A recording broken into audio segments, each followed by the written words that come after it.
Olá, sejam todos bem-vindos ao podcast Inclusive, dedicado à discussão de temas relacionados ao autismo. Eu sou o apresentador Bruno Frederico Miller e hoje nós vamos conversar com a Isabel Blum. Oi, Isabel, tudo bem? Tudo bem, Bruno. E você? Tudo bem. Isabel, para começar nossa conversa, eu queria que você contasse um pouco da sua história, a sua infância, como você veio a suspeitar do diagnóstico, como foi receber o diagnóstico, quando isso aconteceu. Tá, bom, eu sou Isabel Blum, eu fui diagnosticada faz pouco tempo, em janeiro desse ano, eu tenho 46 anos. Então, na minha infância, eu tinha sempre muita dificuldade de fazer amizades específicas, né? Então, por exemplo, ter um grupo fixo de amizades eu nunca tive, né? Porque eu queria ser amiga de todos e as pessoas não são amigas de todos, né? Elas têm as panelas. Então, para o autista é muito complicado essa questão da interação social, porque a gente não consegue ser, assim, amigo de uma pessoa específica. Pode até ser que sim, mas a gente não... como é que eu vou dizer? O nosso julgamento de valor é diferente do julgamento de valor de um neurotípico.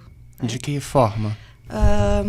A gente não exclui pessoas, né? A gente é um pouquinho mais inocente, assim, nas relações sociais, né? Então, fica difícil. Não vou ser amigo desse por causa que ele é assim, assim, assado. Isso não existe, assim, para o autista, né? Então, acaba que a gente é bastante excluído das panelas, né? Então, na infância, eu sempre fui muito, assim, mais caseira, mais de ficar com a minha mãe.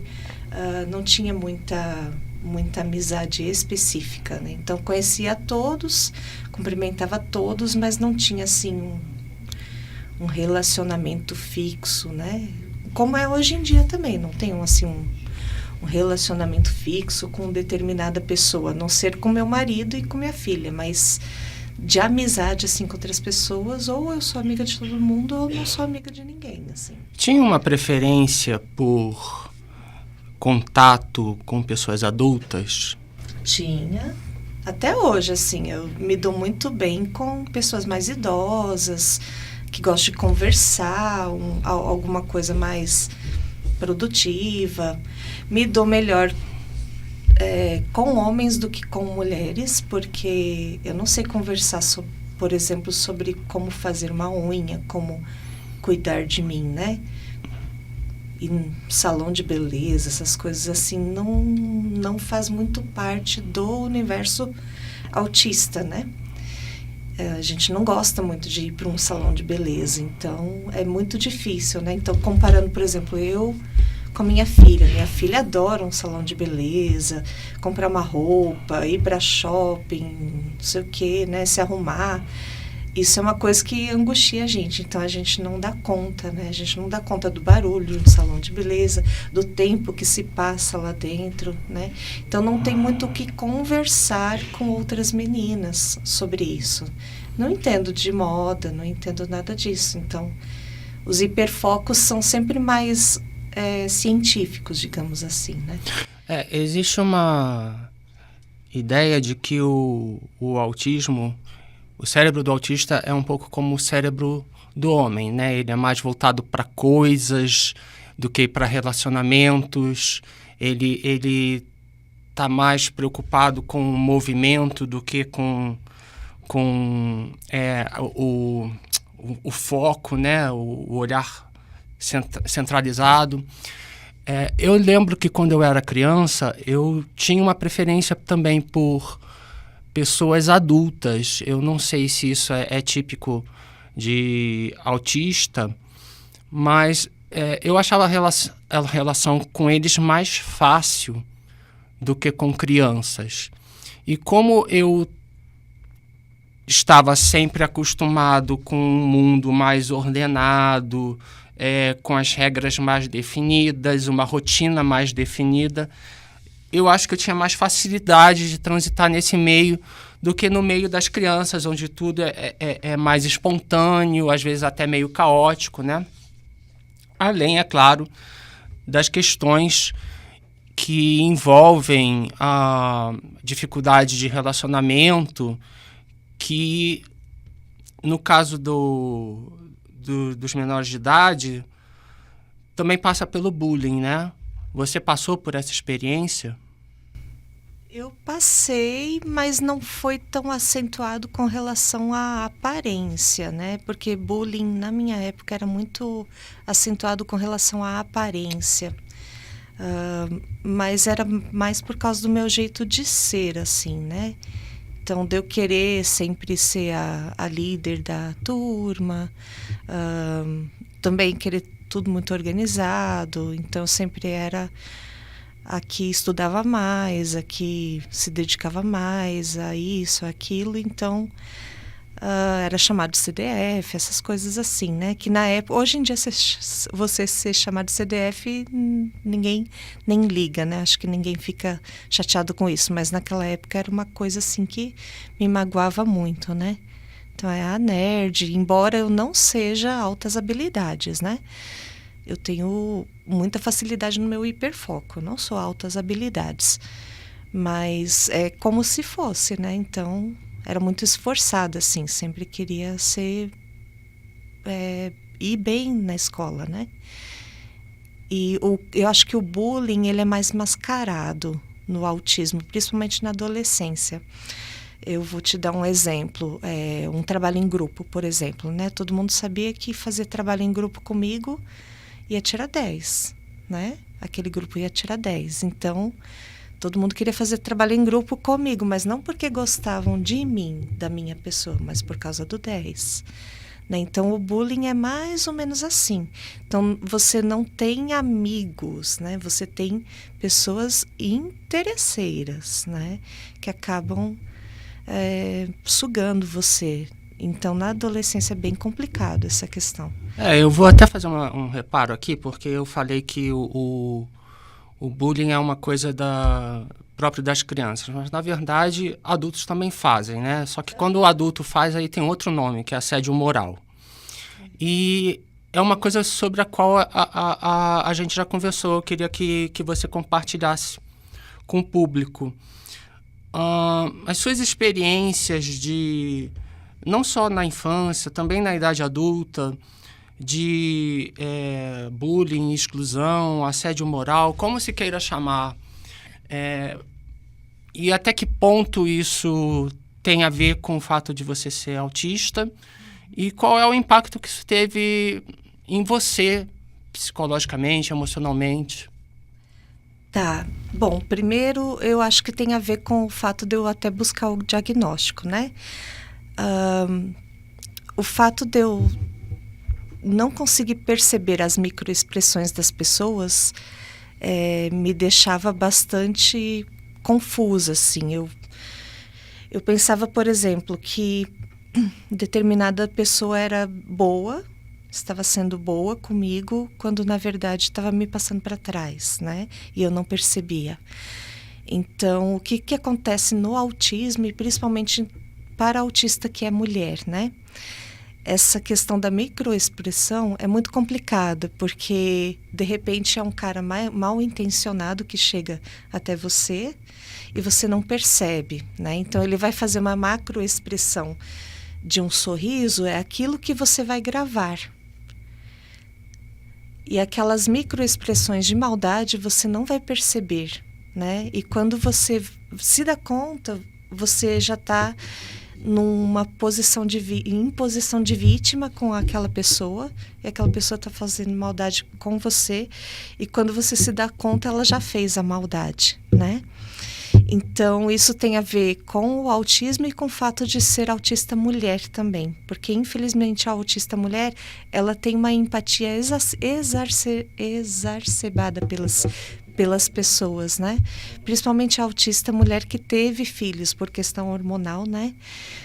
Pelo que eu pesquisei, a autista mulher acaba se apegando mais às pessoas em geral.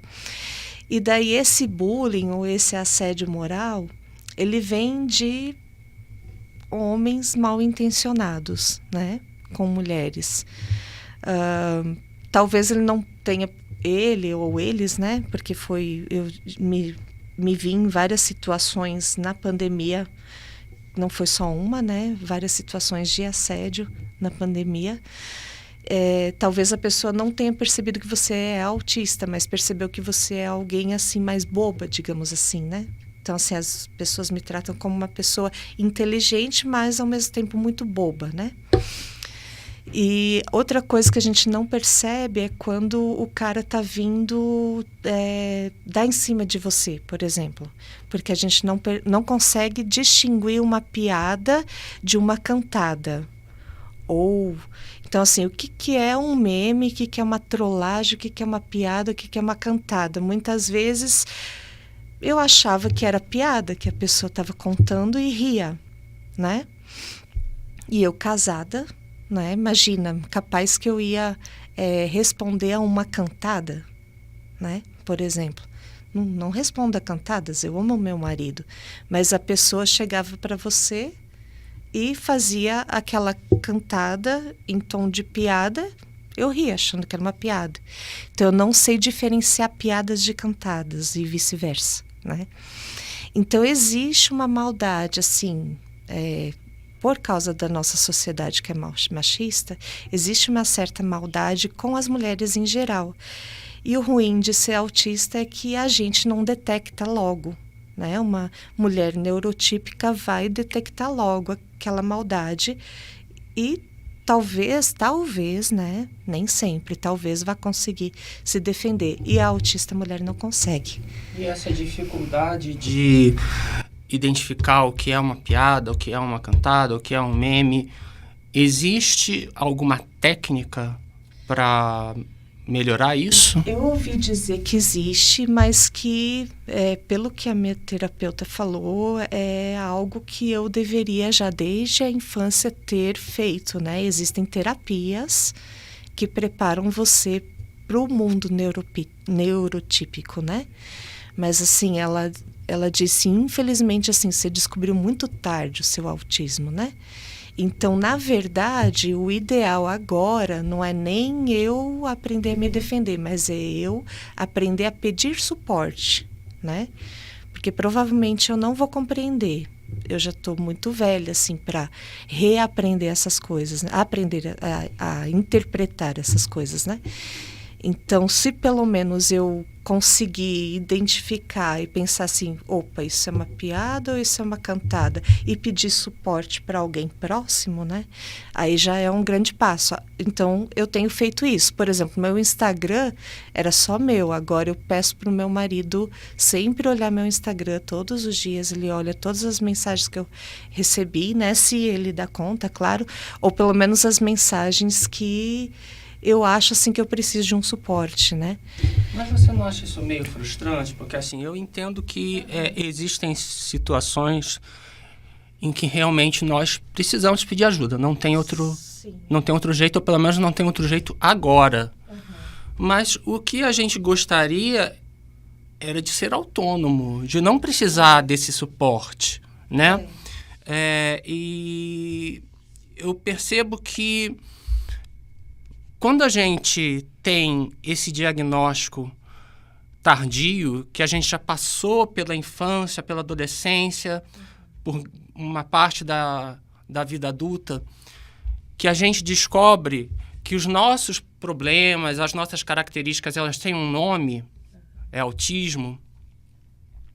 Infelizmente, a gente realmente já perdeu um tempo precioso de terapias e treinamentos para se adaptar ao mundo, como você falou, neurotípico. Mas era sobre isso que eu queria conversar com você agora, sobre o seu diagnóstico, que é recente, e como você recebeu esse diagnóstico. Por que você buscou e como você recebeu? Bom, eu busquei justamente por causa desses golpes e assédios que eu sofri na pandemia. Foram a gota d'água, assim, foram coisas que eu vinha sofrendo desde a infância, mas na pandemia isso aumentou demais por conta das redes sociais, né? eu me vi em 2 situações muito perigosas, que eu tive contato com... Cheguei a ter contato na segunda situação com uma pessoa que realmente era psicopata. Essa pessoa tinha quebrado o braço de uma mulher e tinha esfaqueado outra mulher, e eu me vi numa situação muito difícil com essa pessoa de não conseguir me livrar dela. Ela me perseguia. Não posso entrar em detalhes assim, né? Mas, assim, e todo mundo falava assim, Isabel, e inclusive minha filha, né? Falava, mãe, eu acho que essa pessoa não é bem intencionada com você, fica longe dela. E eu não percebi isso logo, né? E quando eu percebi, já era tarde demais. A pessoa já não queria me deixar em paz, né? Então, eu busquei o diagnóstico por conta disso. Eu pensei, nossa, será que eu tenho algum transtorno, né? Você não suspeitava do autismo? Eu não suspeitava do autismo. Eu peguei e busquei assim na internet. Transtornos... Eu não lembro exatamente a frase que eu digitei, mas assim, possíveis transtornos que fazem as pessoas não perceberem as intenções das pessoas, né? E daí aparece a primeira coisa, os primeiros links era autismo, autismo, autismo. Eu pensei, caramba, será que eu sou autista? Aí comecei a pesquisar na internet médicos, neurologistas, psiquiatras que poderiam fazer o diagnóstico, né? Fazer os testes. Aí procurei a minha psiquiatra, que eu já estava indo, ela já sabia das situações, né? Inclusive, ela tinha me ajudado a sair de uma das situações. E ela sempre falava, Isabel, você é uma pessoa tão boa, assim, tão inocente. Como assim inocente, né? E daí pesquisei sobre isso também. Daí vi que autista tem essa questão da inocência, entre aspas. Não que a gente não faça maldade com as pessoas, mas é que a gente demora para perceber maldade. E quando a gente faz maldade não é com intenção, né? É que o autista ele tem uma dificuldade de captar mensagens subliminares, digamos assim, né? Isso. Então, a pessoa faz uma piadinha de duplo sentido. Aí você não entende. Ou então o exemplo que você deu, né? A pessoa manda uma piada, mas na verdade ela está querendo uma aproximação com segundas intenções. O autista não vai entender. É uma grande dificuldade do autista na hora de paquerar mesmo, assim, no sentido normal, no bom sentido da coisa, né? Tanto quem paquera como quem é paquerado. Quem paquera não sabe como vai chegar na outra pessoa. Quem recebe uma paquera não entende que está sendo paquerado. É uma dificuldade muito grande. Eu acho que isso é um primeiro elemento que a gente pode tirar da nossa conversa. É essa dificuldade do autista que as pessoas neurotípicas muitas vezes não entendem, de compreender essas mensagens subliminares, de entender linguagem figurada, de como a gente, às vezes, só entende e se expressa também de forma muito literal. Então, são questões que parecem bobas, mas que no dia a dia podem gerar muitos mal-entendidos. Gera. E pode gerar gerar situações muito constrangedoras ou negativas para nós. Por exemplo, não só o exemplo dado pela Isabel, do caso que ela passou, de pessoas mal intencionadas, mas mesmo que a pessoa não seja mal intencionada, às vezes você perde uma amizade, você perde um emprego, você perde uma oportunidade, porque você não tem essa habilidade social de ler nas entrelinhas. Exatamente. Mas continue, Isabel, eu te interrompi. Não tem assim muito mais detalhes, é só essa questão mesmo da inocência, né? Que o autista é mais bobo, assim, nesse sentido, né? De não compreender as pessoas nas entrelinhas. Então, esse suporte que a gente precisa das pessoas é justamente das pessoas serem mais claras com a gente, né? Você tinha me perguntado da questão se eu me sinto mal por não estar sendo independente. Eu acho que quando eu tive o diagnóstico do autismo, e daí comecei a pedir o suporte, eu senti que esse suporte, na verdade, é a minha independência.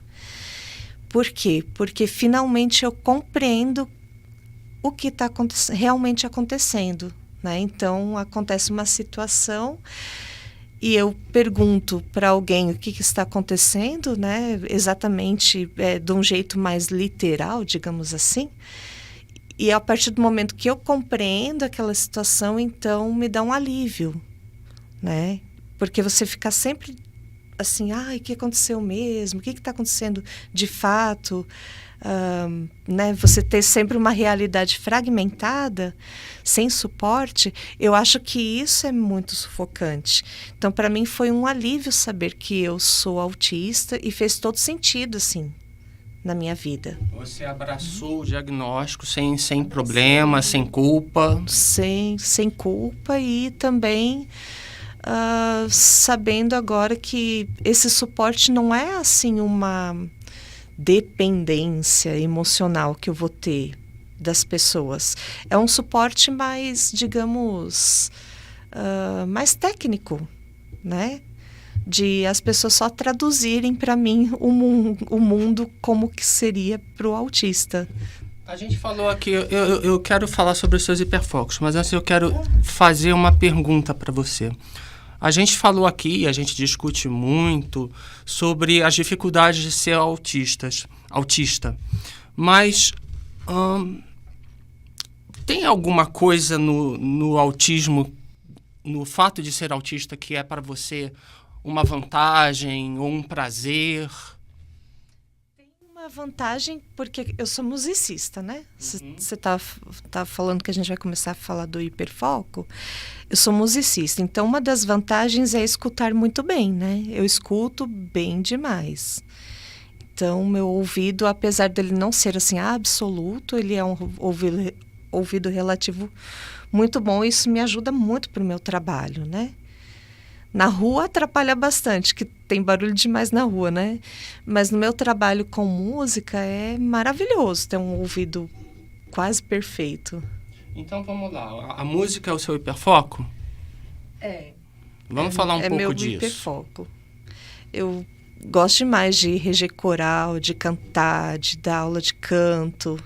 Amo o meu trabalho com os idosos, com o meu coro de idosos lá na Orquestra Sinfônica. Então, assim, eu tenho um trabalho muito gostoso, né? Embora seja um trabalho muito difícil, que eu tenho que me dedicar muito e que ganha muito pouco, né? Isso é uma questão para o autista, inclusive, muito difícil, né? Conseguir empregos que paguem bem. Isso daria um outro podcast só sobre isso, né? Não sou só eu que passo por isso. A maioria dos autistas que eu conheço ou estão desempregados ou, no máximo, ganham um salário mínimo, que é o meu caso, né? Então, se você for comparar empregos de autistas com neurotípicos, a gente faz muitas coisas iguais, os neurotípicos ou até melhores, e ganha muito mal, né? Mas, por outro lado, é maravilhoso. Eu gosto demais. Eu não saberia viver sem meu hiperfoco. É onde eu posso ser eu. Fala um pouco das suas habilidades, como é esse seu desempenho na música? Eu não sou uma cantora performática, vamos supor, né? A minha grande habilidade é ensinar as pessoas a serem cantores. Então eu consigo, por exemplo, observar cantores e cantoras, e se a pessoa chega para mim e fala assim, professora, eu quero cantar como a Billie Eilish, então eu vou conseguir, com o tempo, fazer com que aquela pessoa, né, claro, ela precisa se dedicar e ter um pouco de dom para música, mas assim, o meu hiperfoco é conseguir fazer com que aquela pessoa se desenvolva, né? Então, eu sou uma treinadora, digamos assim, vocal, né? Eu treino a voz das pessoas, o timbre de voz e treino ela para estar apta para enfrentar um palco, essas coisas assim. Você tem a habilidade de tirar a música do ouvido? Também tenho, mas não é o meu hiperfoco. Eu prefiro fazer arranjos ou orquestração. Eu gosto mais de pegar uma música que já está lá na partitura e fazer um arranjo para o coro cantar ou para uma orquestra tocar. Então, essas coisas assim que eu gosto de fazer. Principalmente se for música religiosa. Eu gosto muito de música de igrejas, música litúrgica, música sacra. Gosto bastante. E você gosta de trabalhar com pessoas? Você falou que gosta de trabalhar com idosos. Isso é uma característica sua ou você lida bem com todos os públicos? Eu gosto de todos os públicos, inclusive crianças. Eu gosto de dar aula para crianças. Mas os idosos, eles têm uma questão da maturidade, né? Não só da maturidade vocal, como da maturidade. É muito interessante, porque assim, a maioria dos cantores é muito... tem a autoestima muito elevada. E daí, se você pega cantores da minha idade para baixo, às vezes a autoestima entre eles faz o grupo não dar certo, porque daí eles disputam demais. Um coro de idosos tem a maturidade vocal que você precisa para ter um bom resultado, mas ao mesmo tempo eles não ficam disputando entre si, eles se ajudam mais, né? Então é um grupo que dá mais certo. Então acho que é aquela questão do autista gostar mais de pessoas mais maduras, porque é tudo mais organizado, é mais gostoso de trabalhar, não tem aquela disputa entre eles. Então é mais tranquilo.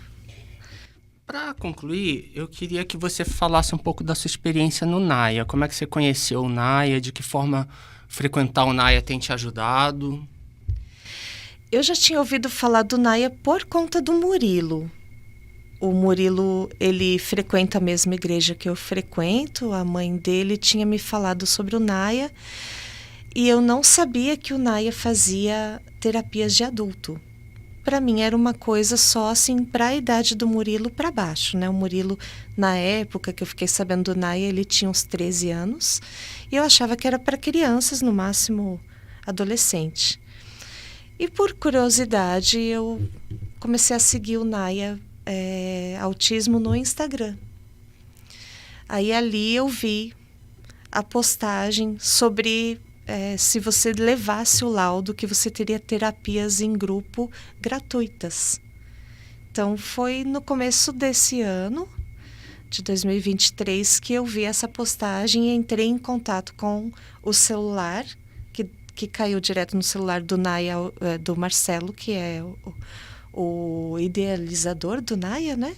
Aí ele me explicou, é só você mandar o laudo e a gente inscreve você na terapia, toda terça-feira, 18h30. Então, desde o início desse ano eu estou nas terapias. Tem te ajudado? Você gosta? Bastante. É muito bom saber que você não está sozinho, que tem outras pessoas que passam pelas mesmas coisas que você, embora os espectros sejam muito diferentes, né? Mas que tem coisas muito semelhantes, assim, que a gente passa. E daí lá a gente divide e tem a nossa terapeuta Neila Sobrinho que nos ajuda nas mediações, né? Sim. E depois que você começou a frequentar o NAIA, você sentiu que isso teve um impacto na sua vida? Teve sim, inclusive na minha vida familiar. Então, assim, eu e minha filha estamos nos dando melhor, eu e meu marido também.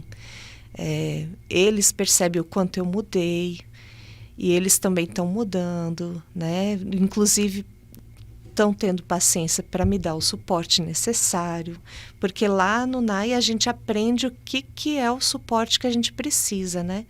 Que muitas vezes a gente não se dá conta que a gente precisa de algum suporte. Então é isso, Isabel. Muito obrigado pela sua presença.